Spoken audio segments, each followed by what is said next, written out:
काय बोलायचं काय सध्या काय वातावरण चाललंय खरंच काहीच कळत नाही। महाराष्ट्रामध्ये काय चाललंय, कसली घाण आणली ही, कुठून आले हे असले घाणेरडे लोक।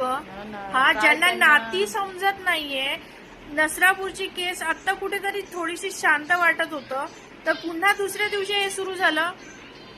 परवा तिला काल रात्री असंच मी रील बघत होते, रील बघता बघता आलं काय नाती पण समजाय ना का। असल्या घाणेरड्या लोकांना कशाला जिवंत ठेवताय, फाशीची कशाला वाट बघायची आहे। सरळ भर करायला पाहिजे। हो, सरळ भर चौकामध्ये उभं करा त्यांना, त्यांचे हात पाय कापा, प्रायव्हेट पार्ट आहेत ना ते पण कापा, त्याच्यामध्ये मीठ भरा, मिरची भरा आणि मरू द्या। असे एकाला सजा झाली तर अख्खं शहर घाबरेल। सरकार झोपलेला जागे व्हा। एक दोन जणांना केलं तरच हे होणार आहे, शांत होणार नाही तर ही असली घाणेरडी जी आहे ना। अरे तुम्हाला जा ना, बुधवार पेठा पडलं